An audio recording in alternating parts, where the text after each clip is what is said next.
turn? Right. Okay, hi, I'm Jerome. I'm a compulsive debtor.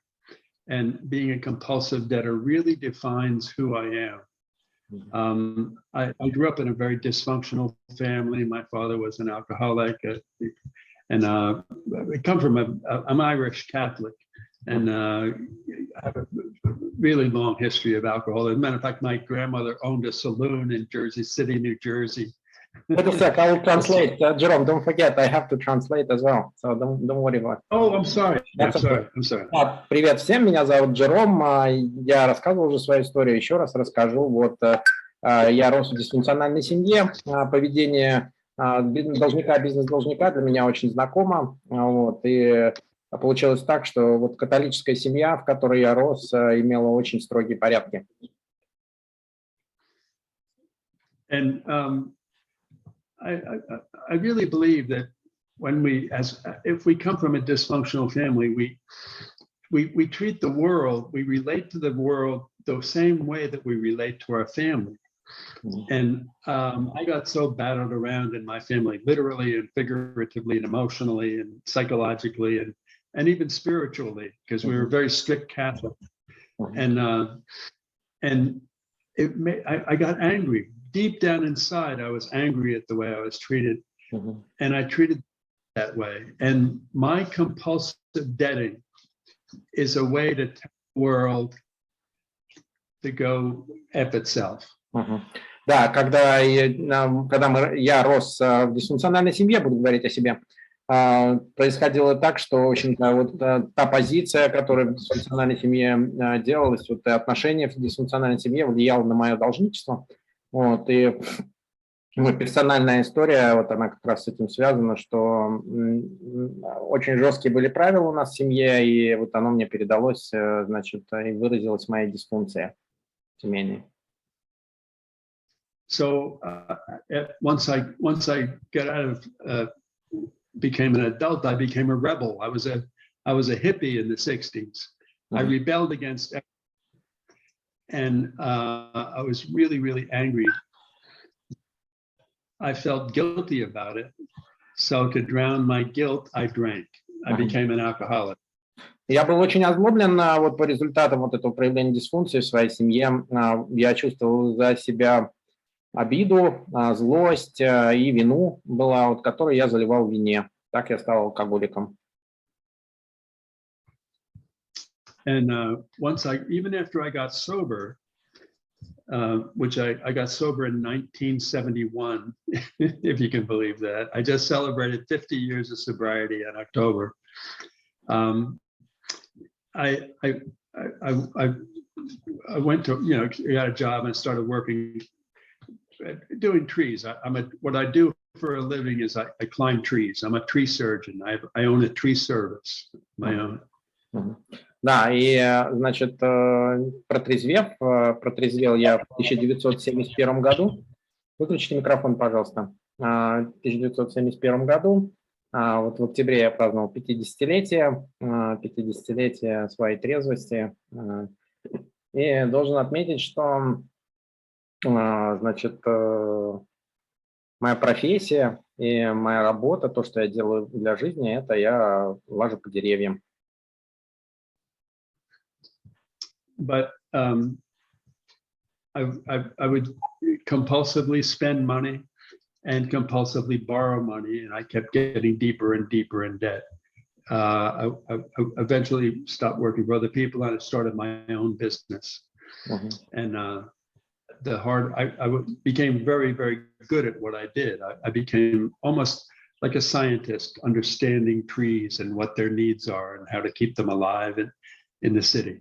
Я занимал и тратил компульсивно, но это как сказать, не отвернуло меня от того, что я стал профессионалом, можно сказать, даже научным работником в том, как я понимал деревья и как я работал с ними, с деревьями, понимал их нужды, что им надо и как их выращивать. But just like I was addicted to alcohol, I was addicted to debting. But debting was an expression of my anger against society. It was like a childhood thing. gimme, gimme, gimme. I'm getting, but I didn't want to pay back to what I borrowed. For some reason, it was just compulsive with me. I couldn't stop it.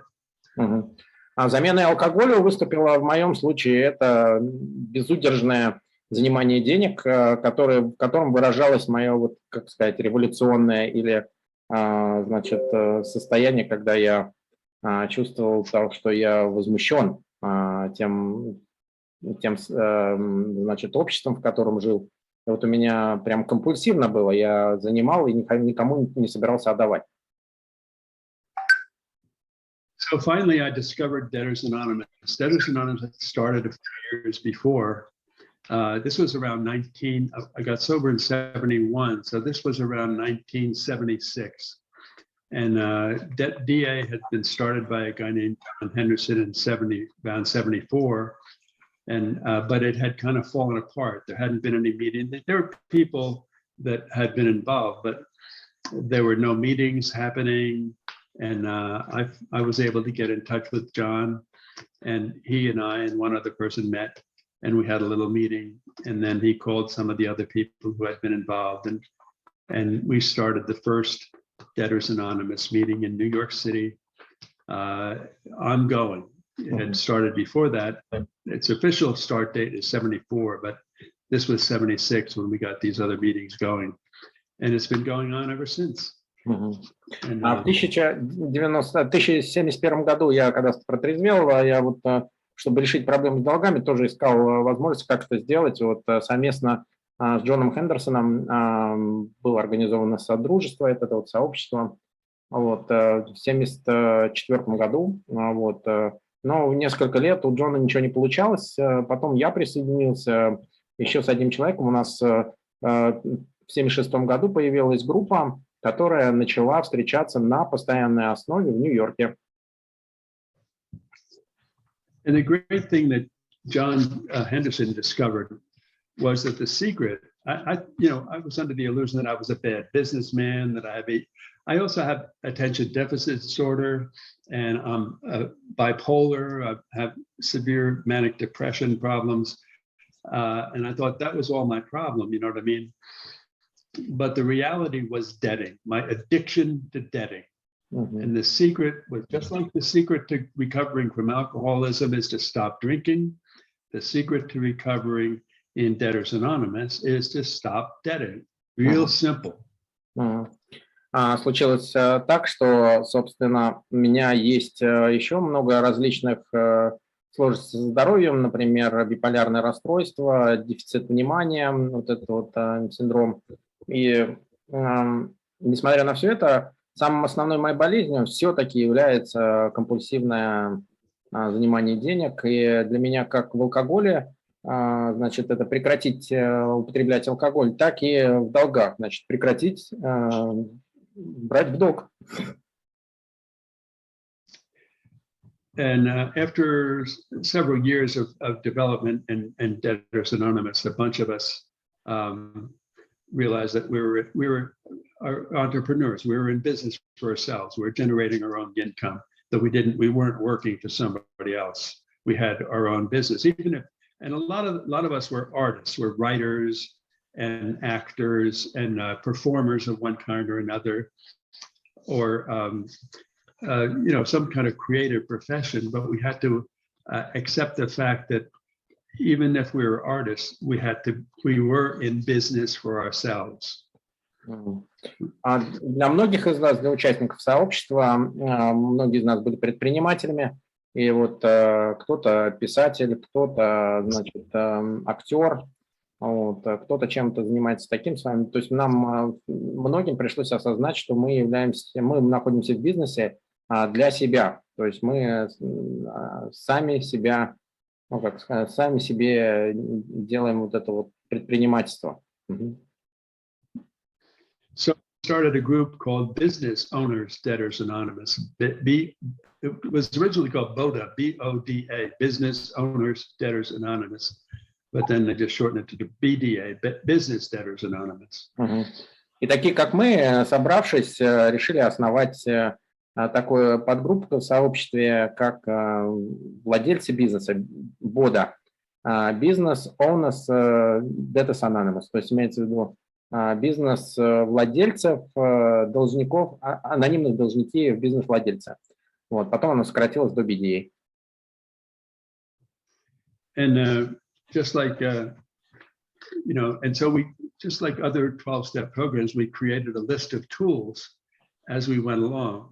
And basically the 12 tools of Debtors Anonymous are just a fundamental common sense way that one has to operate in order to run a successful business. There's nothing really original, or you don't have to be a debtor to apply these principles. They're just the fundamental principles of business ownership. And the idea, a lot of artists, a lot of creative people, and a lot of people like me with attention deficit disorder hated the idea of running a business. Да, на самом деле, то, что вот эти вот 12 инструментов анонимных бизнес-должников, это ничего сверхъестественного там нет. Там не надо быть в анонимных должниках, чтобы использовать эти принципы. Эти принципы – это основа для ведения успешного бизнеса. Вот, мы взяли их за основу. И для того, чтобы их реализовывать, вот мне, как человеку с, значит, с проблемами, психическими проблемами, с расстройствами, вот это оказалось полезно. When I got sober, that's all I wanted to do was get some kind of a physical job where I could really just work physically, and climbing trees fit the bill. And I got very, very good at climbing trees. So good that I didn't want to work, risking my life working for somebody else. I wanted to do it and get paid the money myself. And so that's why I went in business for myself. But I got very, very good at what I was doing. And I took a lot of, I got licensed, got certified, and I became very I took a lot of courses in arboriculture, in horticulture, and in the physiology, and I began to learn everything I needed to know about tree diseases and insects and all that kind of stuff. I became a real tree expert. Да, для себя я определил, когда стал выздоравливать, что хотел бы заниматься чем-то вот таким прикладным. И вот, значит, лазить по деревьям для меня было идеальный с этой точки зрения момент, потому что вот я вот лажу, я физически ощущаю вот это вот, есть ощущение того, что я делаю.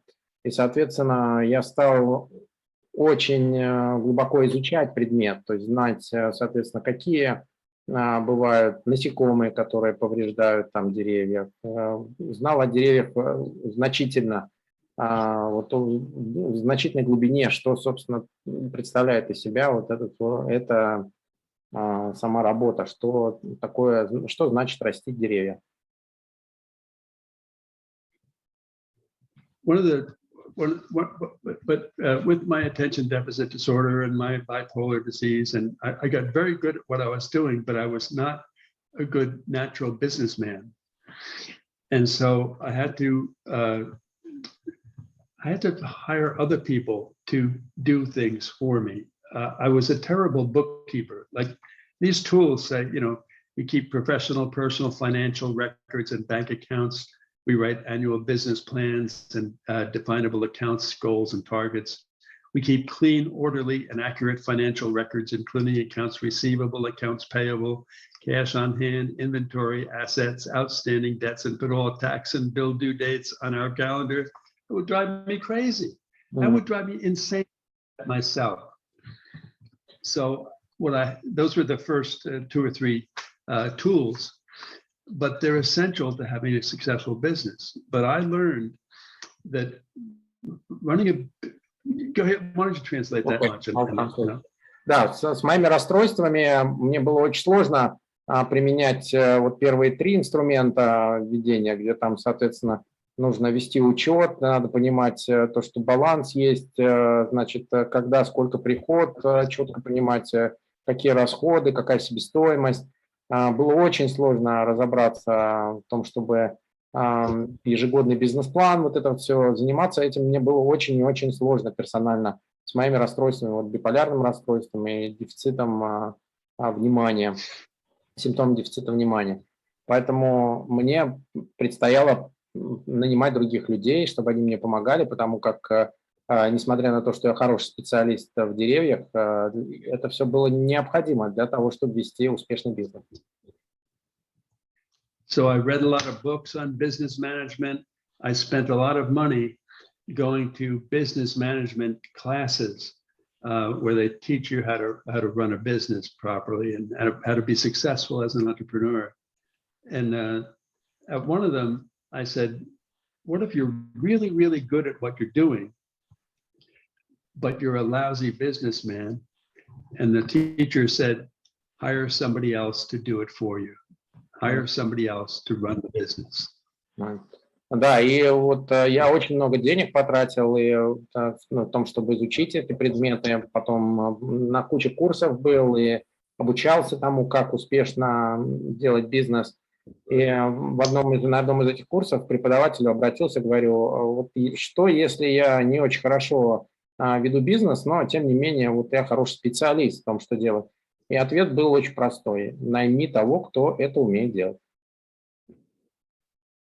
So that's what I did. I hired a woman to work in my office to keep track of things, to help me with my scheduling, to help me with writing proposals and agreements, to help me get organized in my office work. I hired a bookkeeper to keep track of the monthly books and all that, and I hired an accountant to do the taxes, and so I find that driving the little nitty, and this is just my personal story. I'm not saying that this is the way you should do it. This is the way I've had to do it. That I can see the big picture. I can see the big picture, where I'm going and how much money I'm making and how I'm progressing forward. But to do the nitty gritty of keeping track of the numbers on a daily basis and all that, it just drives me crazy. But I can supervise other people and tell other people to do it for me. Получилось так, что я сделал, как мне сказали, я нанял женщину, которая помогала с моим календарем, то есть встречи назначала, соглашение подписывала, предложения рассылала, нанял бухгалтера, который вел мой учет. Получилось так, что вот я рассказываю свою историю, не обязательно, что это вам тоже придется так сделать. Возможно, это вот то, как я сделал это мой опыт. И, соответственно, я вижу большую картину. Вот. И на этой большой картине мне понятно, что и как происходит. Вот из нее мне видно, идет ли прогресс у меня, как он происходит, что все остальное, вот это детальное изучение, вот деталюшечки, вот это то, что требует прям глубочайшего погружения, я не делаю, потому что это меня сводит с ума. So about 30 years ago, I came to Los Angeles and I started working on my own for $25 an hour. And I kept taking, I have 3 different licenses as a pesticide applicator and a certified arborist and a registered consulting arborist. I have to take all this continuing education to maintain my licenses. So I become very, very knowledgeable in my profession.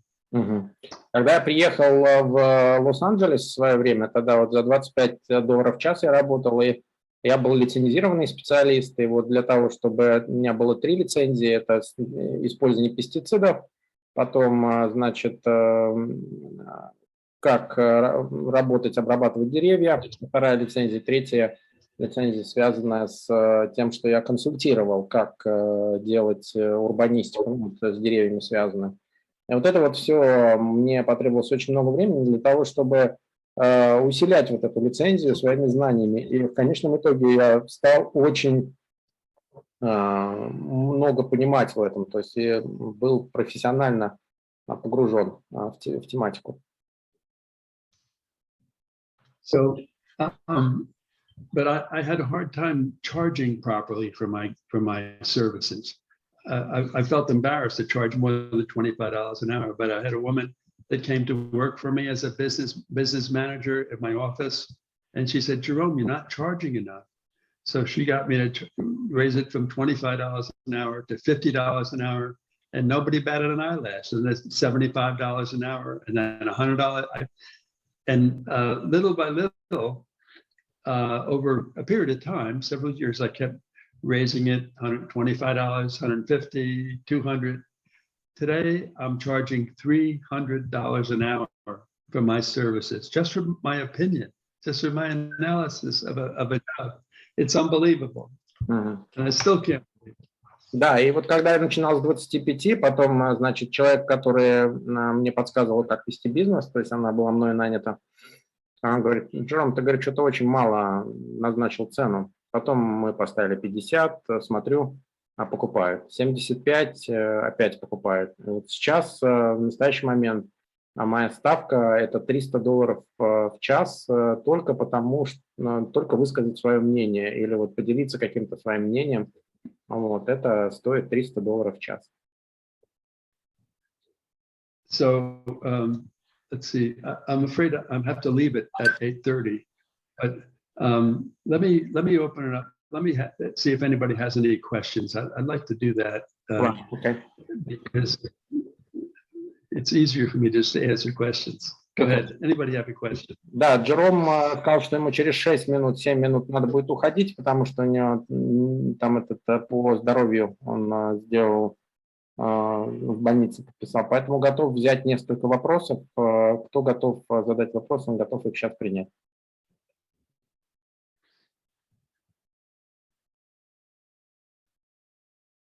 Somebody have a question?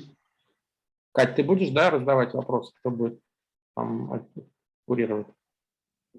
Тебя не слышно, Катя, тебя выключили. Да, слышу, да, Нина, добро пожаловать, задавайте вопросы. Да, Катя, спасибо. Jerome, thank you so much for coming. I will say in English and then translate myself. I have a kind of the same struggle to keep my numbers myself. And I'm very lousy at it, and I do want to delegate it to a bookkeeper, but according to program instruments, we should do it by ourselves.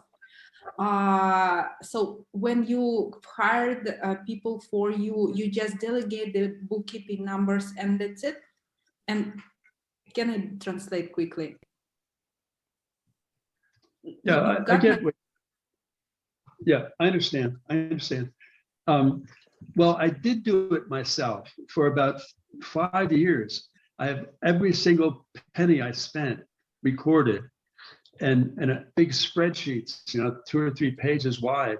So I did do it myself, but it just, first of all, it was very, very difficult for me. And I struggled with it. But when I got it all done, it didn't make any sense to me. I couldn't really understand what the significance of those numbers were. It just didn't make sense. But once I hired an assistant, and believe it or not, I hired people over the years, different people, but from Debtors Anonymous who were doing the same thing. But they were good at it. They were naturally good with the numbers. The numbers to me are really weird. I have a weird relationship with numbers, but they were good at bookkeeping, and they liked it. They enjoyed it. And they would make sense of me. When they were doing the nitty-gritty work, then I understand the bigger picture.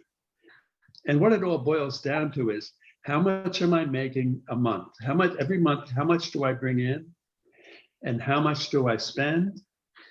And what's the difference? What is the difference between what's coming in and what's going out? That's the essential of it, Mm-hmm. And it gets very simple when you can see the big picture. Does that help? Yeah, sure, absolutely. Thank you so much. Катя, скажи, или Женя, как перевести наш мини-диалог, да? Конечно. Я спросила у Джерома, что у меня тоже такая же проблема с тем, что не вижу, когда начинаю погружаться в ведение цифр, веду все сама, это меня занимает много времени и не дает видеть большую картину в бизнесе. И как скоро он делегировал это своим работникам. И вот он сказал, что он первые 5 лет их вел сам, но для него цифры вообще не имели значения, потому что он очень плохо в этом разбирается. Когда он нанял людей, которые это любят и хорошо делают, он увидел наконец-то большую картину, и все в конечном счете для него в бизнесе сводится к тому, сколько денег приходит, и сколько он отдает, и какая в конечном итоге остается прибыль. Это все для него сейчас делают сторонние люди. Thank you so much, Jerome.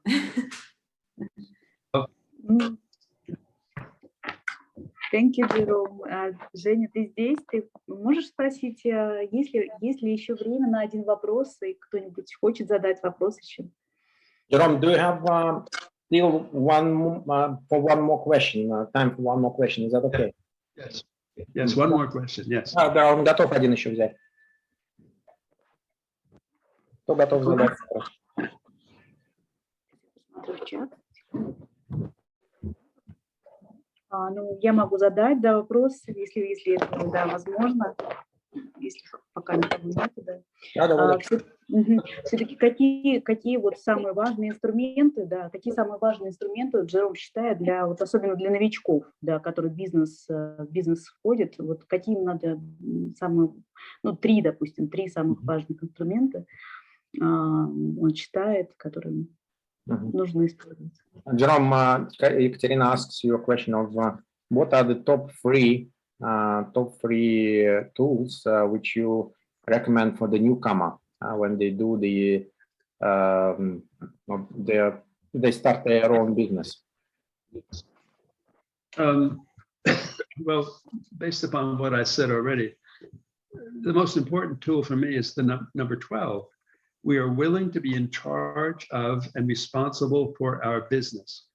Professionals who work for us, such as accountants, lawyers, and consultants, are not our higher power. So I have other people doing a lot of stuff for me, but I'm in charge of them. I tell them what to do, and it's my responsibility. The other thing I want to say is, well, go ahead with that. You can translate that. Самое очень важное для меня, это первое и самое основное, это то, что я ответственен за все. То, что есть бухгалтера, юристы и кто-то еще, что-то, чего-то делает для меня, но они не являются моей высшей силой. Ответственность за мой бизнес на мне находится. Вот это первый инструмент. But the most important tool, and it's not on this, I have the list of tools in front of me right here.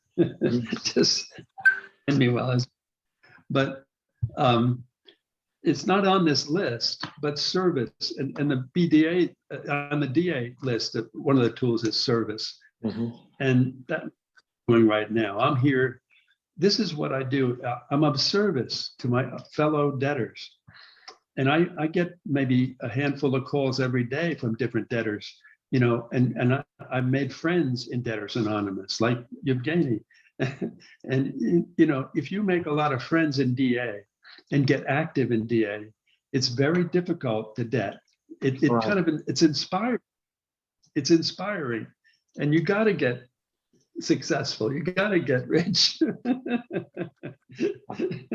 Sounds like a good plan. I will translate. Есть инструмент 0, про который я хотел бы рассказать. Он не попал в список вот этих 12. Но это служение в АД. Вот, заведите себе друзей в АД, помогайте другим людям. Когда так происходит, вот помогаешь или занимаешься служением, очень сложно самому занимать, потому что мотивируешься теми людьми, которые есть. Вот у меня несколько звонков в день приходит мне от должников, вот, а мы дружим, включая вот с Евгением, и это, собственно, мне позволяет оставаться трезвым. Это вот, в общем-то, done on service. And just think one more word, and that is the steps. The 12 steps of Debtors Anonymous are really, really the foundation, because this is fundamentally a spiritual program. The most important thing in my program, I do a kind of meditation called transcendental meditation. And I've been doing that for years and years and years. And it just puts me in touch with the natural laws of nature and fairness and being a good person. And that's me, that it's a spiritual program, and that's where the real answers lie. И самое важное, конечно, понять еще, что шаги это основное. Вот. Я также очень много сейчас, за свое время медитировал, вот, трансцендентная медитация. То, что я делал, она научила меня, значит, природе вещей, вот, и соединяет меня с чем-то большим, вот, и через эту медитацию. Но также надо понять, что наша программа, она полностью духовная. То есть, делая шаги, вы применяете принципы жизни. I have to go. I'm sorry. I'll come back. Invite me back again, and I will. I'll be here. Спасибо, Джером, Okay. огромное, да. Thank Спасибо, Thank you very much. Bye-bye. Thanks for being so receptive. Bye. Bye. Большое спасибо.